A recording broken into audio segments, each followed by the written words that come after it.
Me, 27 male, and my wife, 31F, hit a rough spot and have been separated at home for almost a year now.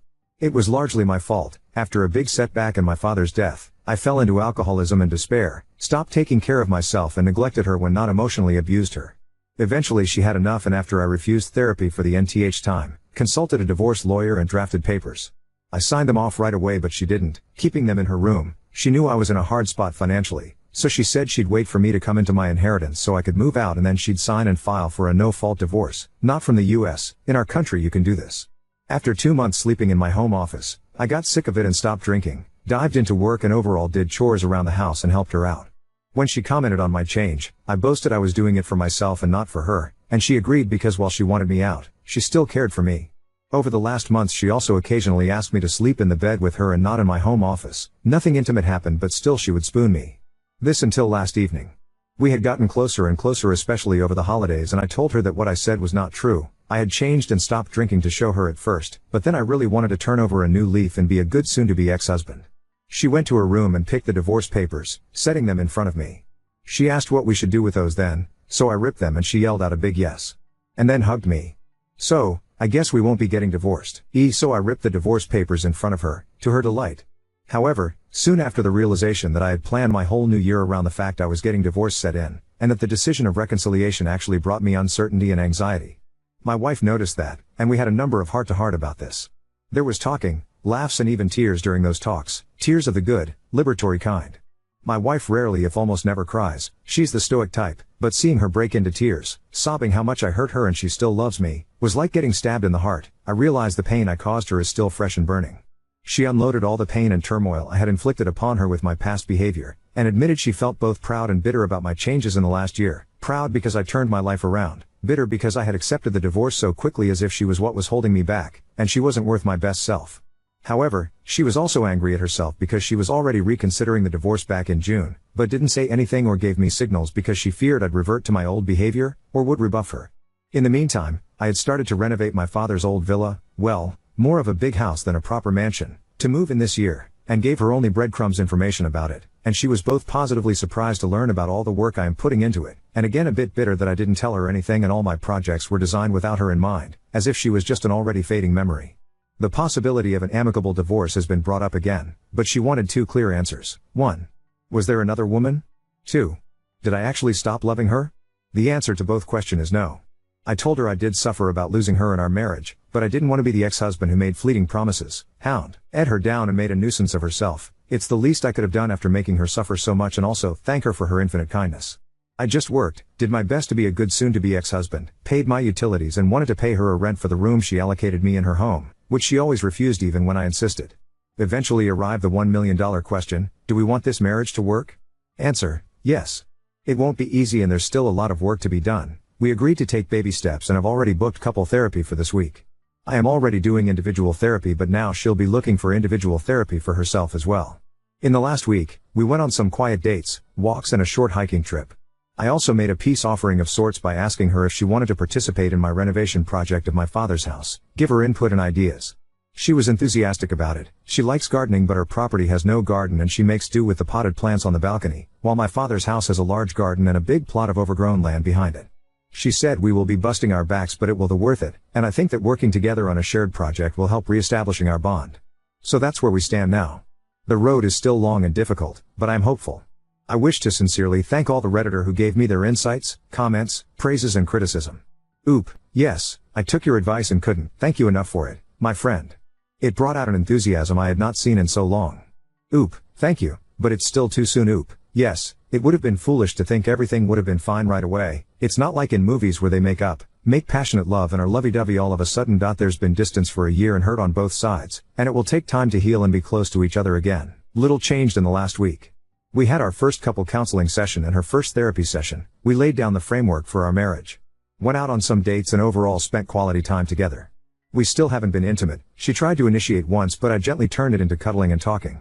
Another issue is that I have some difficulties sleeping in the same bed as her, not because I have something against her, but I'm so used in sleeping in my own bed that often I sleep 1 or 2 hours with her, wake up and head to my home office/bedroom and sleep there.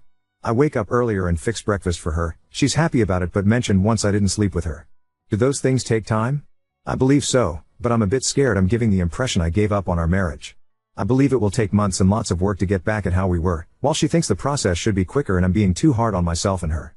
I have been sober for over a year, and got sober after she served me divorce papers. She decided to try to reconcile last January, and although things have been not easy to say the least, we still sleep separately, I don't feel secure enough to have sex with her, and we do lots of individual and couple therapy, we somehow are managing. However, despite what she says, I can't get over the shame that I have been a useless and abusive drunkard and she probably remembers me as such, and the shame and guilt become unbearable.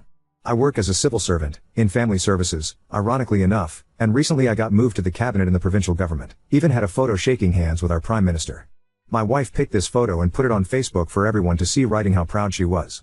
I do think she genuinely believes this, and I'm happy, but I also think she's too eager to rug sweep the past and our problems aren't fixed at all. I still feel lots of shame and guilt towards her, every time I look at her, and at a certain point even looked forward to divorce, but she insists I am doing all the right things, and if I love her, divorce would be something I'll end up regretting. I just feel we will never overcome this, and although many moments are happy and I do my best to give her quality time, cook her favorite dishes and get her gifts, I can't help but feel hopeless and even alone in my feelings. She wants for us to move on, but while for her it might be easy to forgive me, for me it's not easy to let go of the shame of what I was to her. My therapist says I have to deal with it on my own as I caused all this, and I agree, but I don't know how to move forward. Is there something I can do, or should I learn to accept this and live with it? Maybe with time it will get better? After all, a year sober is almost nothing. She had every right to file for divorce because of my alcoholism, she didn't deserve that. In the meantime I was sick of it, so I stopped drinking, focused on my career and on renovating my father's house. She wanted to reconcile upon seeing those changes, and I agreed. But now I'm realizing I had internalized the divorce in my life plans. I plan my new essay on life about it. I can't see myself being intimate with her. She tried a couple of times and I gently turned her down. As a gesture of goodwill I asked her if she wanted to participate in my father's home renovation project, and she accepted with enthusiasm. She always wanted a garden. Now I'm regretting it because that was supposed to be my retreat from the world and I will have to share it with her.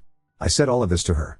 She was upset but also understanding. In her opinion, part of the fault is hers. She never communicated about reconciliation and sprung it up on me, and as a result what should have been a happy thing became a source of stress and anxiety for me. My therapist and her are saying this is my depression talking, but I'm not so sure. Are we truly done? UPD 82. Not really an update, just a new development. I showed her the last thread. She's reading it on her phone. She said she already knew many of the things I wrote, including the comments about jam and flowers. She said if she knew the anguish a reconciliation so soon would cause, she wouldn't have offered it and is regretting it. She thanks everyone for the kind words and appreciations made towards her. At the same time she got upset because in her opinion I put things worse than they are, so either I exaggerated them, or I've been keeping my true feelings from her, and this is a big problem. For example, she says I'm not as cold as I'm making myself up to be, and that she's not as pushy as I make her to be, and in fact she's been giving me lots of space. She says I'm doing a weird self-sabotage here. She says I'm trying to get her to leave me, but it won't happen, and if I really want to end I have to do it myself. She doesn't agree with it, but if I want to move out she won't oppose it. She wasn't angry, just very numb. Things are not easy, but overall they are going well, both in therapy and everyday life. There's still some issues in getting intimate, but we are getting there. Sometimes though the shame and guilt become too much and I wonder why is she even staying with me? Maybe sunk costs? I do my best, little gifts, dates, cooking her favorite dishes, picking up chores, but to me it always feels like I could do more. Sometimes she notices this and says to take it easy. She says I try too hard sometimes and it comes off as artificial. She likes that now I'm all smiles, always shaved, well dressed and gentlemanly with her, but joke that sometimes I look like the president of her country of origin. I'm doing my best though, even at the cost of overdoing it. We are doing therapy, but so far it's still very early. I was very apathic about everything, so now I try my best to be enthusiastic about things. She usually likes it, but once I made a dance step, she laughed but also said what the hell was that? I have been sober for over a year, and got sober after she served me divorce papers. She decided to try to reconcile last January, and although things have been not easy to say the least, we still sleep separately, I don't feel secure enough to have sex with her, and we do lots of individual and couple therapy, we somehow are managing. However, despite what she says, I can't get over the shame that I have been a useless and abusive drunkard and she probably remembers me as such, and the shame and guilt become unbearable. I work as a civil servant, in family services, ironically enough, and recently I got moved to the cabinet in the provincial government, even had a photo shaking hands with our Prime Minister. My wife picked this photo and put it on Facebook for everyone to see, writing how proud she was. I do think she genuinely believes this, and I'm happy, but I also think she's too eager to rug sweep the past and our problems aren't fixed at all. I still feel lots of shame and guilt towards her every time I look at her, and at a certain point even looked forward to divorce, but she insists I am doing all the right things, and if I love her, divorce would be something I'll end up regretting. I just feel we will never overcome this, and although many moments are happy and I do my best to give her quality time, cook her favorite dishes and get her gifts, I can't help but feel hopeless and even alone in my feelings. She wants for us to move on, but while for her it might be easy to forgive me, for me it's not easy to let go of the shame of what I was to her. My therapist says I have to deal with it on my own as I caused all this, and I agree, but I don't know how to move forward. Is there something I can do, or should I learn to accept this and live with it? Maybe with time it will get better? After all, a year sober is almost nothing. Somewhat. She told me to get a grip in those feelings or I'll end up aging and ruining everything. Update 3. 2 months later, things are going lukewarmly well. Talks of reinitiating divorce proceedings have stopped, and although we still sleep separately and have no intimacy, my issues, working on it with my therapist, we are doing well. Sometimes I feel I can't get over the shame that I have been a useless and abusive drunkard, and she probably remembers me as such, and the shame and guilt become unbearable, but then it passes a bit. Basically, we are starting over, dating, doing bonding activities. I get her gifts and surprises. She admitted she thought things would go faster, but in the end agrees with me that after a year separated things can't just get back as before. She also says I am too hard on myself, but I think she's the one being too indulgent. But apart from those difficulties, we are doing fine. Basically, we are starting over, dating, doing bonding activities. Thank you. I have hope, but sometimes I feel like we are stuck or that we are delaying the inevitable. Although I feel like this only occasionally. Update 4. Things are going well, reasonably so. Still having issues in the bedroom, but I am working on them to try and be a good husband, at least on that aspect. Last week I received a work assignment in the capital of our country. It's a 2-month-long assignment and I'll be provided state housing. She is excited about this and already wants to pack her bags. I have my doubts about her coming along for her own sake. She has friends and family here, me not so much, cut them all off and not interested in reconnecting, her support system as a whole. She has reasons and loved ones to stay here, unlike me. She won't budge, since we are married it's her full right to come along, and since she has her own e-commerce business she can manage it remotely. Plus she wants us to get back home every weekend.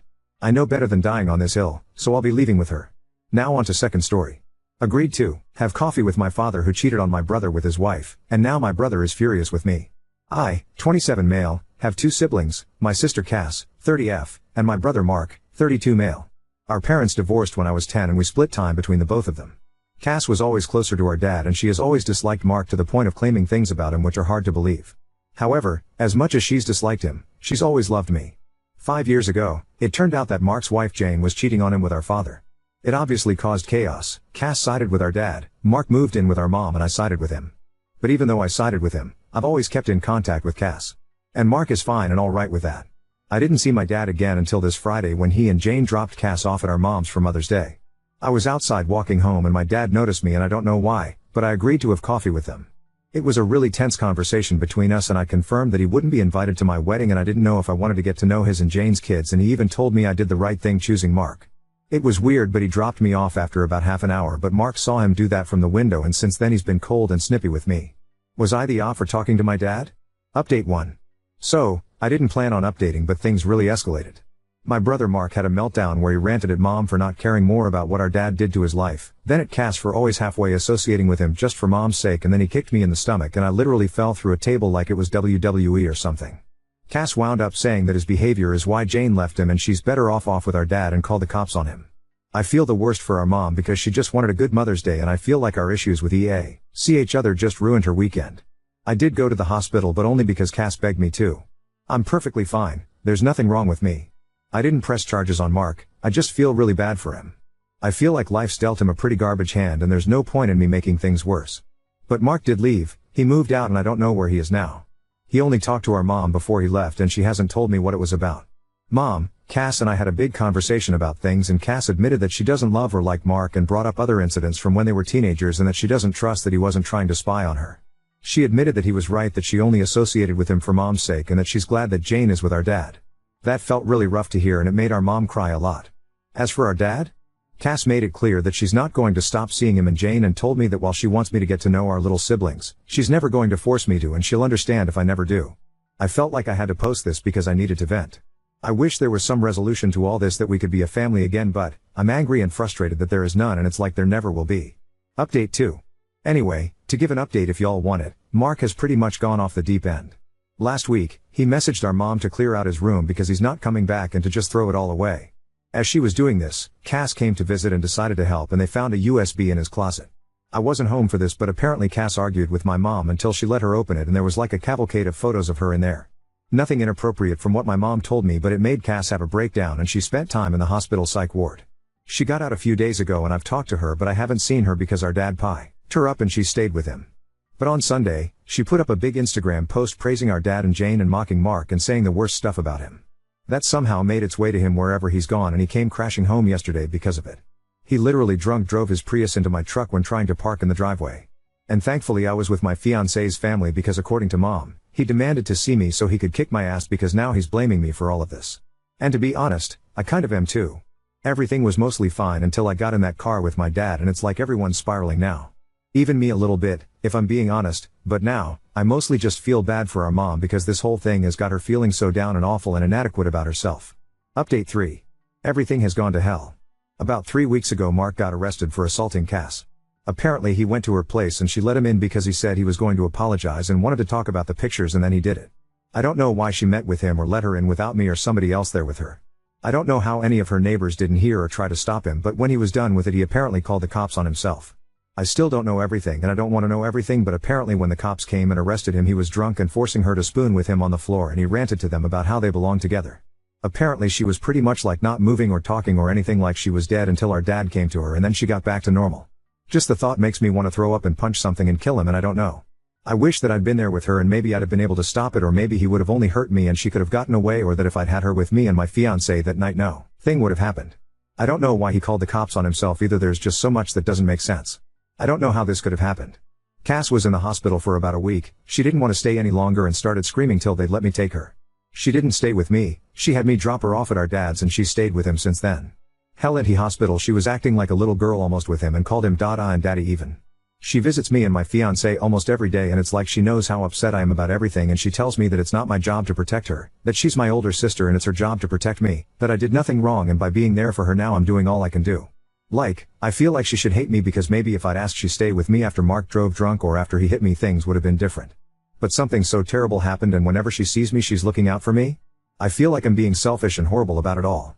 I've offered to let her stay with me and my fiancé, but she wants to stay with our dad because she feels like he can protect her, and obviously I can't. I mean I didn't, and I'm why this shit even happened, and all I can do about it is post to here. I don't really feel bad for my mom anymore. She's visited Mark a lot of times and feels like there must be a way that he's innocent. She straight up said that there must be a way. Cass told me to give Mom time and to think about how hard it must be for her, but I just feel so ashamed that she said that. I know she just doesn't want to believe that he did what he did, but he did do it. There's been people messaging me asking how Cass saved my life and my fiancé's life.